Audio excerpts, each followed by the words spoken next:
Allahku, Allahku, mengapa Engkau meninggalkan aku?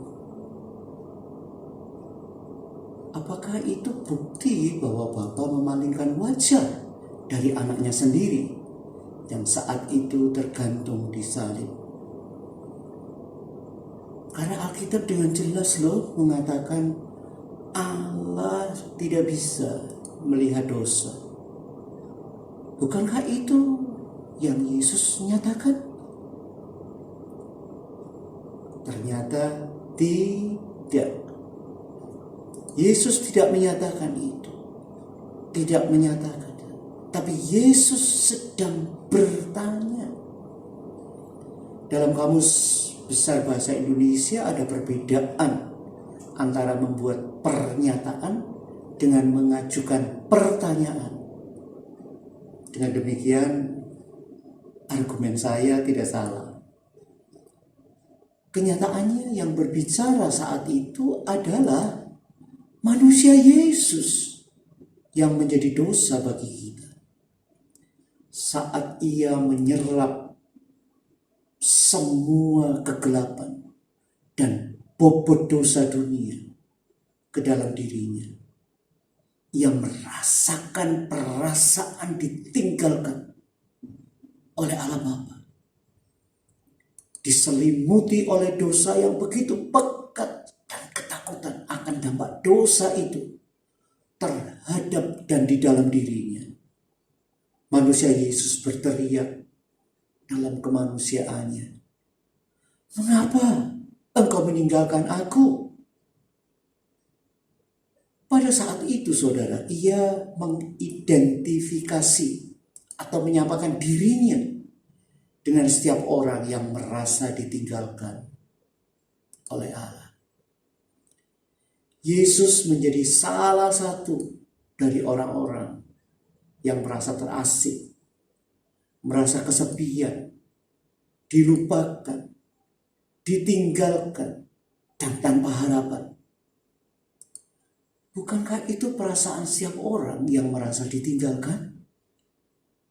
Tapi jangan dipungkiri, pertanyaan yang Yesus tanyakan adalah kutipan langsung dari Mazmur 22 ayat 2. Di mana pemazmur bertanya, "Allahku, Allahku, mengapa Engkau meninggalkan aku?" Kalau kita perhatikan, inilah pertama kalinya Yesus menyebut Bapanya dengan sebutan Allahku, bukan Bapakku. Saat itu manusia Yesus merasa ditinggalkan, menjadi dosa bagi kita. Dia tidak dapat merasakan atau melihat pelukan Bapanya saat itu.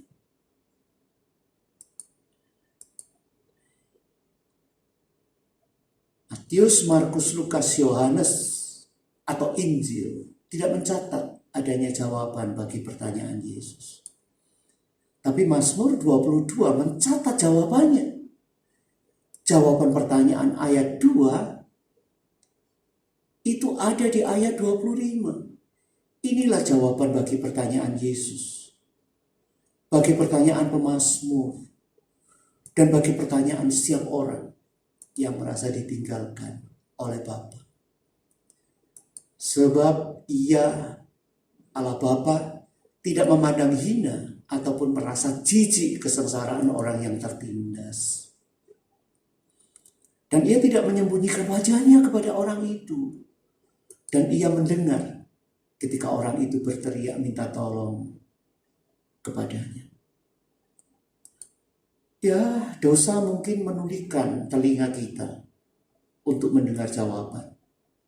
Tapi kenyataannya adalah Bapa tidak pernah dan tidak akan pernah membiarkan, meninggalkan atau memalingkan wajahnya dari kita.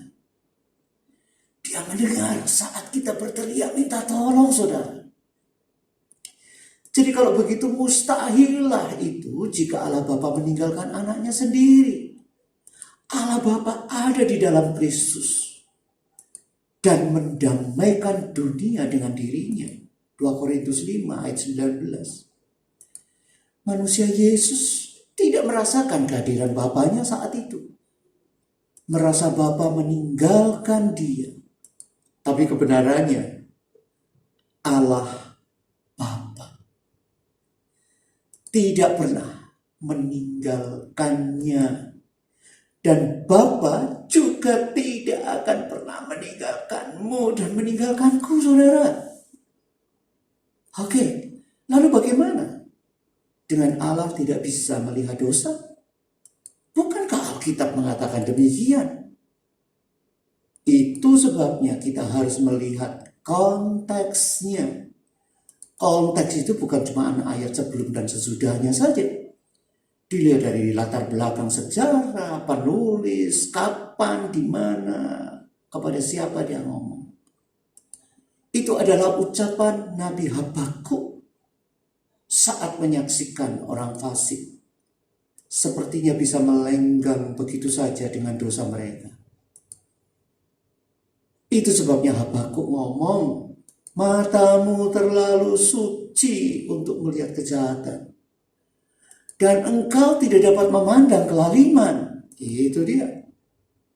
Mengapa engkau memandang orang-orang yang berbuat khianat itu dan engkau berdiam diri apabila orang fasik menelan orang yang lebih benar dari dia? Itu kata Habakuk 1 ayat 13. Kalau itu yang mengungkapkanmu dan saya akan ngomong matamu terlalu suci untuk memandang kejahatan dan engkau tidak bisa mentoleransi kelaliman.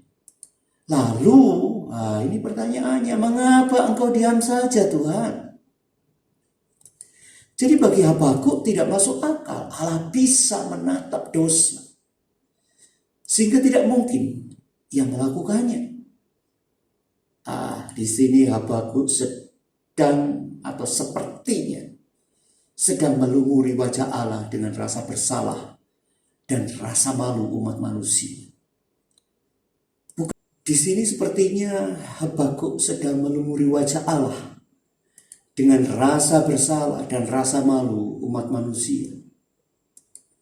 Persis seperti yang Adam lakukan saat ia bersembunyi di Taman Eden. Karena ia pikir Allah tidak mungkin mau memandangnya setelah dia berdosa. Dan Adam keliru. Justru saat itu Allah datang berjalan-jalan di Taman Eden. Seperti yang biasa dia lakukan. Di sini Habakuk keliru. Seperti Adam keliru. Faktanya Allah bisa melihat dosa. Saudara dan saya, bahkan sebagian banyak orang berpikir seolah Allah menghindari dosa. Seperti orang menghindari COVID-19. Mereka berpikir seolah Allah takut kepada dosa. Dan itu salah besar. Dalam Yesus Kristus, dosa sudah dimusnahkan. Sudah diselesaikan, sudah diakhiri, sudah diberesi. Melalui karya salib yang sempurna itu, dosa sudah dikalahkan. Betullah Allah membenci dosa karena apa yang dosa lakukan kepada kita. Bukan karena apa yang dosa lakukan kepada Allah. Ya, jadi saudara, di salib Yesus menanggung dosa dunia. Saat seorang manusia Yesus menjadi dosa bagi kita, itu supaya kita menjadi kebenaran Allah di dalam Dia. Dia merasa ditinggalkan, tapi kebenarannya dia tidak ditinggalkan. Sebagaimana Bapa tidak meninggalkan dia, Bapa mendengar seruannya, dibuktikan oleh kubur kosong 3 hari kemudian. Pertanyaannya, Yesus katakan, Allahku, Allahku, mengapa engkau meninggalkan aku? Itu pertanyaan Yesus. Tapi jawaban Bapa adalah, tidak anakku. Aku tidak meninggalkanmu atau membiarkanmu.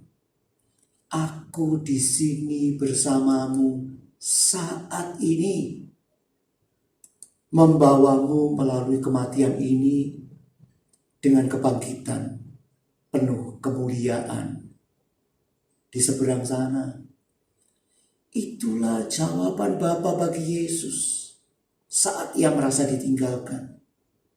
Dan itu pula jawaban bagimu dan bagiku saat merasa juga ditinggalkan. Sebab Ia, Allah Bapa, tidak memandang hina ataupun merasa jijik kesengsaraan orang yang tertindas. Dan Ia tidak menyembunyikan wajahnya kepada orang itu. Dan Ia mendengar ketika orang itu berteriak minta tolong kepadanya. Catat Mazmur 22 ayat 25. Haleluya. Amin.